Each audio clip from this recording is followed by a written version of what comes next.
Meil on väga hea meel ja väga eksklusiivne võimalus tervitada täna stuudios maailma kõige paremad ristsõnade meistrid. Will Shortz kannab see mees nime ja New York Timesi ajalehes siis tema ristsõnad ilmuvad ja Jaanus Laidna, Kuma ristsõnade peatoimetaja, istub meil ka stuudios. Tere õhtust. Hello. Thank you, Anu. Thank you for coming here. So, have you both solved any crossword today? Solved crosswords. I've made puzzles today. I don't think I've solved any today. How about you? No, I haven't solved, but I have looked many, and I helped Phil to do something. Yeah, we have a puzzle for you later on. Ma tõesti seda hetke korda. I'm really afraid that moment. But of course, I know that you are the best crossword creator in the world. So I'd like to ask you some questions about Estonian crosswords. Of course, you can't understand Estonian, but no. If you look at them, what do you think? Are they modern ones? Yeah, they're modern. It's a different style from the ones in the United States. Estonian crosswords are in the Finnish style with the clues inside the squares, whereas in American crosswords are we have the diagram and then the clues are separate. Also, Estonian crosswords have pictures and cartoons and photographs, which make them more visual. No Jaanus, mida te arvate Willi hinnangust? Ma saan aru, et hinnang oli suhteliselt positiivne. Jah, ma usun, et selles mõttes, et meil on väga head ristsõnad, värvilised, rõõmsad. Nendel on sellised võib-olla siis sisult natuke tõsisemad ja nõuavad, koostajad peavad neil siis kompenseerima selle, mis meie saame koos kunstnike abiga nagu juurde panna. Ma arvan, et Will Shortzi nimi väga paljudele Eesti vaatajatele palju ei ütle, siis kellega meil õigupoolest tegu on? Tegu on, jah, ristsõnamaailmas ühe mõjukama mehega selles mõttes, et tema näiteks on New York Timesis olnud ristsõnatoimetaja juba 17 aastat. Väga pikka aeg seal lehes ilmub ristsõna iga päev ja seda New York Timesi ristsõna, mis ilmub miljonilises tiraažis, seda loetakse selliseks ristsõnade kuldklassikaks. Väga hea ristsõna. Et selles mõttes on tegemist väga kõva mehega ja lisaks ristsõnadele on ta ka olnud maailma loogikamõistatuste föderatsiooni asutajaliikmeid ja pikaajaline president, et ta on nagu väga laialt mõistatuste ristsõnade rindel tegutsenud. We explained your background a little bit. How did it happen that one crossword creator has become so famous? You have been, for example, in Simpsons, and the documentary about your life. There is Bill Clinton who solves your crosswords. Yeah. On my 50th birthday, President Clinton wrote me a letter, and the end of the letter said that no matter what else is in the New York Times New York Times newspaper, the crossword is guaranteed to give him good feeling. What kind of words do you use in your crosswords? For example, the obscure Olympic winners and the name of the mountains. Are these okay, or do you use more, I don't know, a name of the films Angelina Jolie and the names of Paris Hilton boyfriends? Yeah, boyfriends. We try to have vocabulary that people know, and if the puzzle is challenging, we'd like the challenge to come more from the clues.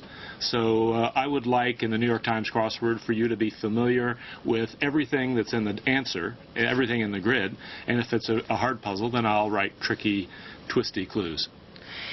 Should someone be able to solve this crossword without outside help? For all these dictionaries and stuff like that. My goal is for you to be able to do it without any outside help. You're doing it on the bus on the way to work in the morning. Maybe you're lying in bed at night. And, you don't have any books. You just want to use what's out of your head. That's what brings you the most pleasure. But, it's your crossword. If you want to look at a book, if you want to go onto Google, do whatever brings you pleasure. Why are you so passionate about crosswords? There's lots of reasons for that. It's partly we use language every day to communicate our ideas and feelings, and crosswords take this common knowledge, vocabulary, and turn it into a game. It's partly the love of solving a mystery. Modern crosswords have humor in them, so you get sometimes a nice laugh out of a puzzle. And, you know, we're faced with problems every day in life. Most of them don't have clear-cut solutions. When you solve a crossword, you take it from square one, literally, to the end. And when you finish the puzzle, it gives you an immense feeling of satisfaction. You've accomplished something. And that's a feeling we don't get much in real life. I know that you have been using word Estonia in your crosswords too. Well, any word is fair game in a crossword. I just looked up a moment ago and found that Estonia has appeared 16 times in the New York Times Crossword since I've been the editor. And some of the example clues are land north of Latvia, or United Nations member since 1991, where crones are spent. That would be for a little harder puzzle. For a Saturday puzzle, which is the hardest crossword of the week in the New York Times, the clues have been land on Lake Peipus, and Hiiumaa Island belongs to it.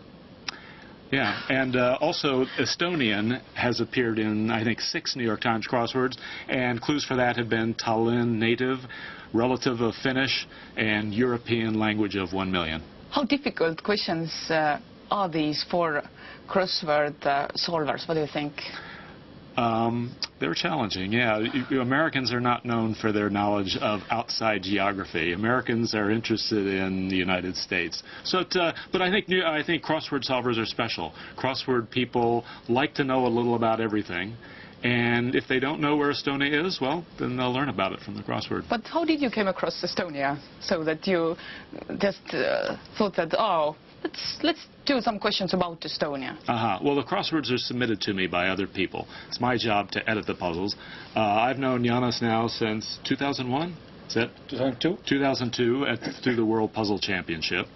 And so, you know, we've been sharing our knowledge of crosswords, and I'm interested in everything in the world.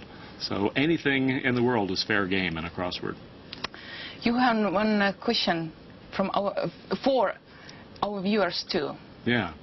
Well, on the flight here to Estonia,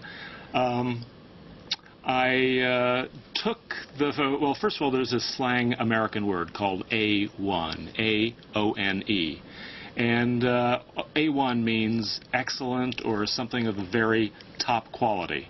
So take the phrase, it's A1, I-T-S, A-O-N-E, it's top quality, it's the best in the world. Rearrange those 7 letters to make something significant, something appropriate. That's the puzzle. Rearrange it's A1 to spell a name that is appropriate to it's A1. Seda käigu pealt on väga raske lahendada. I think that our viewers can solve that till the end of our program, I think. So.